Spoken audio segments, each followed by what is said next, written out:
Hello and thank you in advance for your creativity and time. I'm living in hell right now and need ideas. My son just turned 18 and is disabled. He needs and takes multiple medications and needs support at school. He does well in some settings and is on track to graduate and pursue trade school with support, and we're so proud of him. He is extremely impressionable, a little socially awkward, and desperate for friends.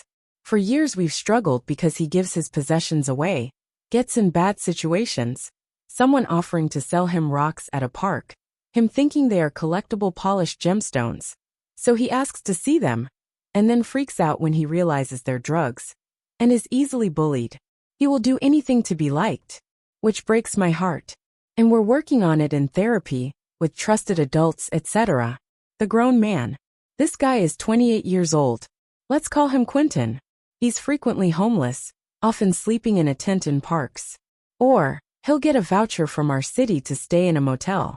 He has 2 pit bulls, not spayed or neutered, that he will leave in the tent or motel room when he works at a fast food job. I actually have compassion for him and his animals, if he had nothing to do with my son. It started with him asking my son to watch his dogs in the park while he worked. My son is so thrilled to have a friend and be helping, and he does love animals. So he will spend 8+ hours a day or night, alone in a park, watching these dogs. He would ask, can he take dog food, toys and blankets from our house for Quentin's dogs? He does it whether we say yes or no. Months ago, we would say yes because I appreciate that my son wants to help these dogs. Starting a few months ago, when my son turned 18, Quentin told him he didn't have to stay with us and could stay with him. For weeks, our son was sleeping in the tent with the dogs or rough in the park. Quentin gives him beer and weed. Our son will watch the dogs for entire shifts while he works. Quentin tells him he will help him get a tent and vouchers too. The police are sympathetic, especially because my son has disabilities and also some medical issues. But he is 18. School is supportive, but he's almost to graduation and again he's 18. We had not ever pursued medical conservatorship or anything like that, because before now lots of things were going right, and we don't take that lightly, removing civil liberties from another young adult. In the past week, Quentin got another room at the motel. He messaged my son to come stay with him, and he did. My son sat in the room and watched his dogs while he worked, and I imagine they smoked and hung out when Quentin was not working.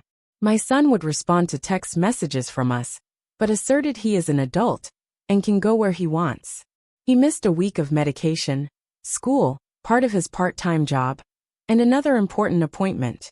Being Quentin's friend is more important than all of these things, and he feels good helping his friend and says, Quentin is like a brother to me. He's the best brother I've ever had. Quentin's own family have kicked him out. They are nearby. No idea who watches the dogs when my son is not available.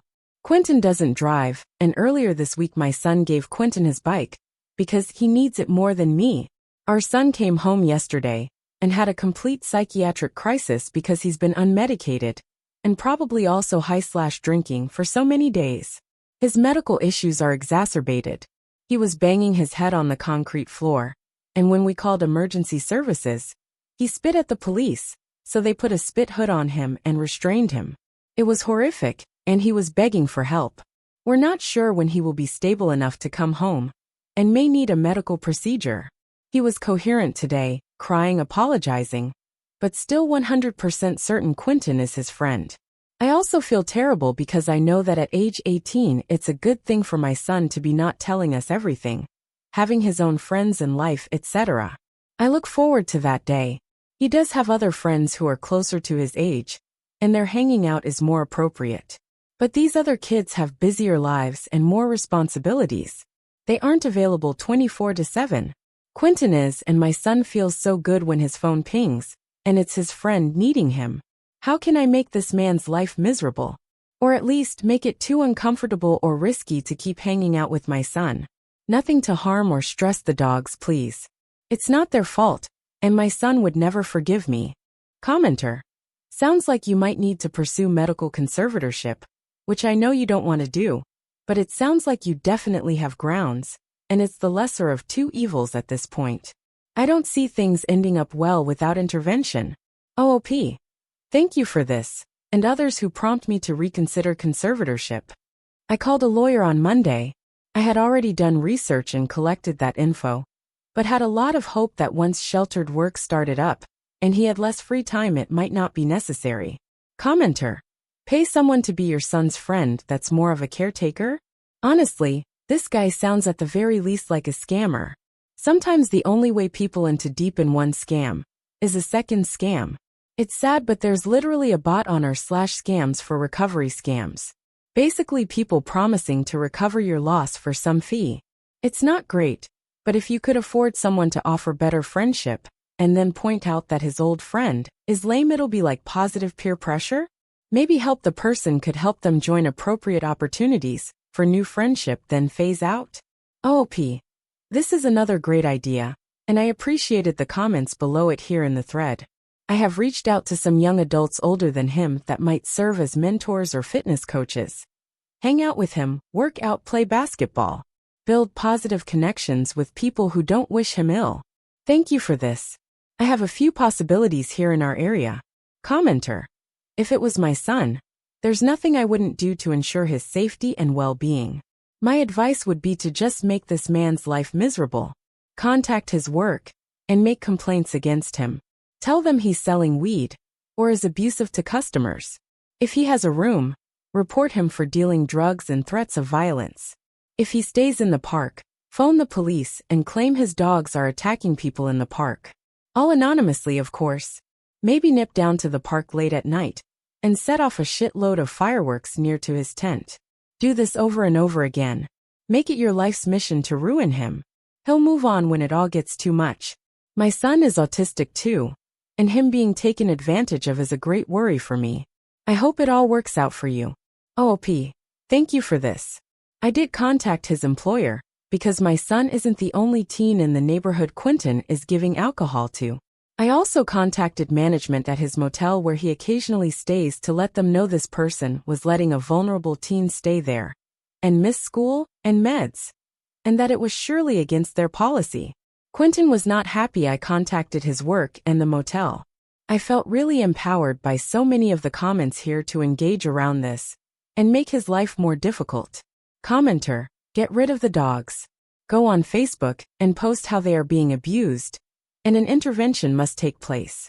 Get rid of the tent. Is he camping illegally? Call the cops. Get rid of Quentin. He's not good for anyone right now, not even himself.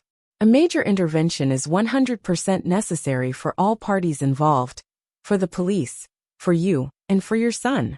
There is so much to lose with inaction. OOP. I did part of this evening. Son got home from hospital last night, back on meds, stable. Goes to his special interest class at school, does great. Goes for bike ride. Lo and behold, he's back out with Quentin and the dogs. It's after 10 p.m. so park is closed. Quentin is pitching the tent.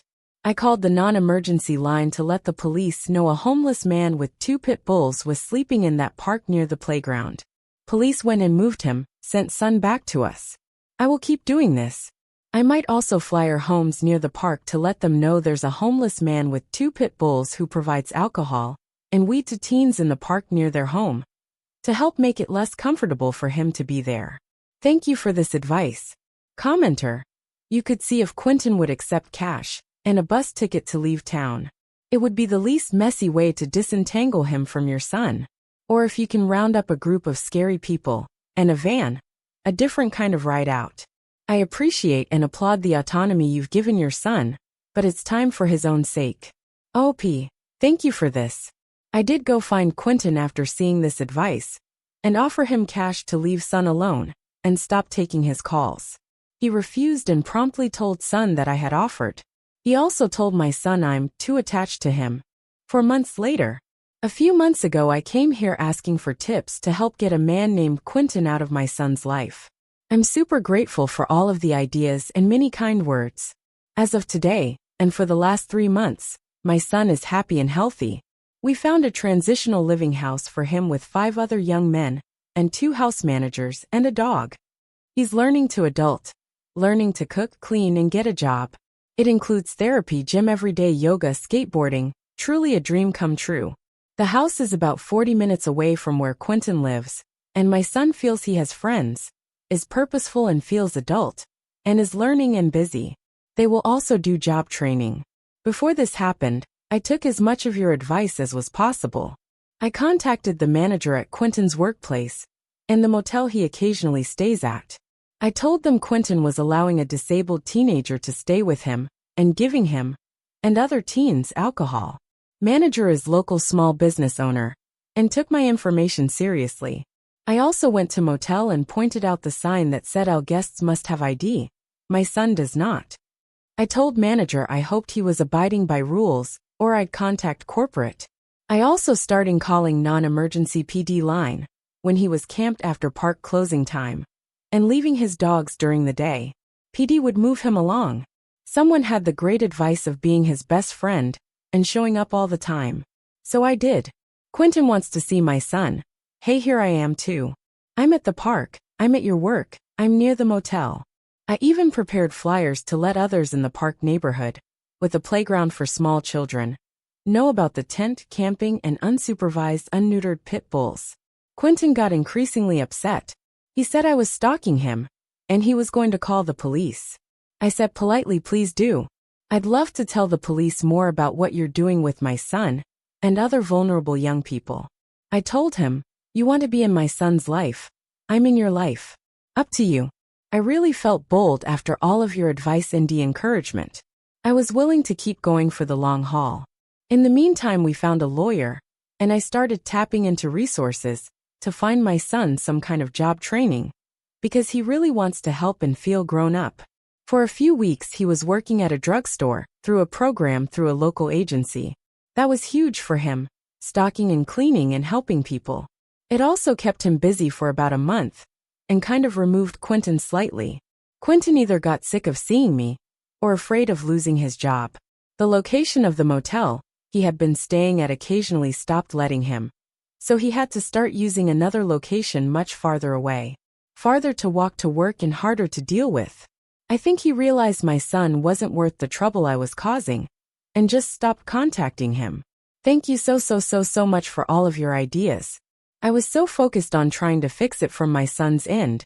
As his mom, I had no idea how to actually deal with Q. You all were fantastic. Huge thanks from the mom of a happy, healthy, busy, and purposeful young adult son. Commenter. Glad things in your situation are going in a positive direction, but wondering why you have to mention unneutered pit bulls in such a negative context. I'm 100% about spay and neutering all animals right now cause this country is in a crisis with the homeless pet population. But I feel like your statement wasn't mentioned because of the same reason. OP, absolutely. Thank you for naming that. I'm also worried about the animals.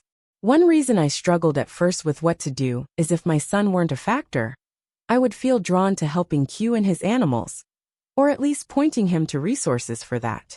I have colleagues who work for organizations who help those without homes to stay with their pets, often their family.